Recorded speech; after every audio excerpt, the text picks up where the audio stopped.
वाराणसी के जिला जज की अदालत में आज एएसआई की रिपोर्ट को सार्वजनिक करने को लेकर सुनवाई थी। दोनों ही पक्ष मौजूद थे। ऐसे में एएसआई ने एक और प्रार्थना पत्र दिया है कि जिस तरीके से एक और सर्वे करने की अनुमति हाईकोर्ट से मिली है विजय शंकर रस्तोगी के केस में, ऐसे में वो पूरा हो जाए, उसके बाद ही इस रिपोर्ट को सार्वजनिक की जानी चाहिए। सुनवाई होती रही। हमारे साथ जो हिंदू पक्ष के वकील हैं शिवम गौड़ जी, उनसे बात करते हैं। आज क्या हुआ कोर्ट में, बताइए। एएसआई की तरफ से एक एप्लीकेशन मूव की गई है जिसमें 4 हफ्ते का समय ये कहकर मांगा गया है कि इलाहाबाद हाईकोर्ट के आदेश के अनुरूप में निर्देश में हमें जो इस न्यायालय में रिपोर्ट सबमिट की गई है बंद लिफाफे में, वही रिपोर्ट हमें वहाँ सबमिट करनी है, जिसके लिए हमें 4 हफ्ते का समय दिया जाए। इसके बाद में इसका विरोध राखी सिंह की तरफ से किया गया और अन्य वादियों की तरफ से उसका विरोध किया गया है। लेकिन इलाहाबाद हाईकोर्ट का जो ऑर्डर है वो बिल्कुल क्लियर है, क्लैरिफाइड है। उसमें स्पष्ट आदेश है कि यही रिपोर्ट, सेम रिपोर्ट उस केस में सबमिट होनी है।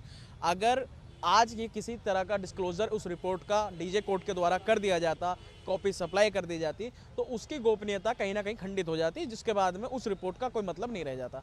इलाहाबाद हाईकोर्ट के न्यायालय के अनुपालन के लिए ये आवश्यक है कि रिपोर्ट जब तक उस सिविल जज कोर्ट में 91 के मुकदमे में दाखिल ना हो जाए तब तक के लिए उस रिपोर्ट को पेंडिंग रखा जाए, डिस्क्लोज ना किया जाए। एएसआई की जो मांग है बिल्कुल जायज़ है और हाईकोर्ट के ऑर्डर की डिमांडिंग है। इस पर अब सुनवाई फिर कल होगी। इसके ऊपर कल आदेश आएगा। जी, क्या लगता है? हिंदू पैरोकार हमारे साथ मौजूद हैं संतोष सिंह जी। संतोष जी, क्या आपको दिखाई दे रहा है अब एक बार फिर से रिपोर्ट सार्वजनिक होने की जो तिथि है वो टलती दिखाई दे रही है? देखिए, माननीय अदालत ने कल का डेट दिया हुआ है और कल क्या न्यायालय का आदेश आता है तो न्यायालय के ऊपर है, इसलिए अभी कुछ भी न्यायालय के विषय में कुछ भी कहना ठीक नहीं है। लेकिन हम जहाँ तक समझते हैं कि रिपोर्ट अगर ये सबमिट हो गई है तो इसको सार्वजनिक भी होना चाहिए और सबके सामने भी आना चाहिए।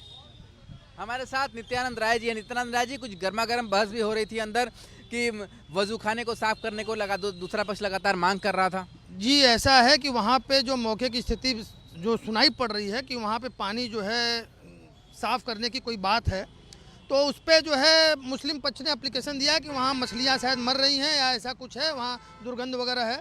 तो इस पर जो वादी संख्या 1 के जो एडवोकेट हैं मान बहादुर सिंह जी ने, उन्होंने ज़बरदस्त प्रतिकार किया इस बात का। उन्होंने कहा कि आपका ये चीज़ है ही नहीं, आप होते कौन हैं ये एप्लीकेशन देने वाले? सारी जो चीज़ें हैं वो हमारी हैं। नीचे जो मंदिर का सारा चीज़ें, ऊपर आपने डोम खड़ा किया हुआ है, उसको हटाने के, उसको फिर से पोजीशन वापस लेने का हमारा मुकदमा है।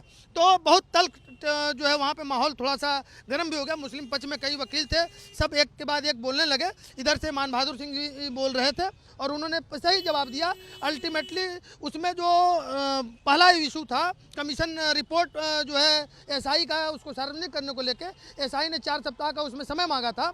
उस पर मान बहादुर सिंह एडवोकेट ने कहा कि चूँकि एसआई इस पूरे मुकदमे में पार्टी नहीं है, नंबर 1, और दूसरा जो उन्होंने सीपीसी का हवाला दिया और कहा कि सीपीसी के अनुसार ये पार्ट ऑफ द डॉक्यूमेंट जो केस है और ये कोर्ट प्रॉपर्टी है। तो इसके बाबत डिसीजन लेने का या इसको डिस्क्लोज या ओपन करने के बाद में कोई भी एप्लीकेशन मेंटेनेबल ही नहीं है, इसको देन एंड देयर खारिज कर देना चाहिए।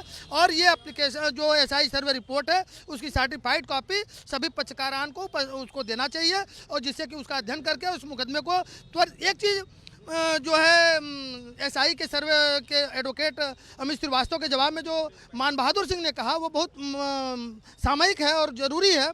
ऑनरेबल हाई कोर्ट के 91 वाले मुकदमे का जो जिक्र हो रहा था उसमें मान बहादुर सिंह ने बताया, और ये हम लोग ने भी आदेश पढ़ा है कि स्पीडी ट्रायल 6 महीने में उस मुकदमे का डिस्पोजल करने का ऑनरेबल हाई कोर्ट का डायरेक्शन है सिविल जज सीनियर डिवीजन फास्ट कोर्ट को।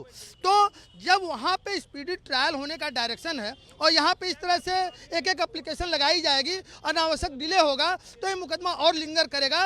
ये मुकदमा मात्र 6 महीने साल भर का है, इसलिए ये सब ऐसे एप्लीकेशन जो पढ़ रहे हैं उनको देने देर खारिज कर देना चाहिए। Thank you. फिलहाल अब कल का इंतजार है। कल कोर्ट आदेश दे सकती है कि आखिर एएसआई की इस रिपोर्ट को सार्वजनिक करने के लिए कोर्ट का रुख क्या होगा।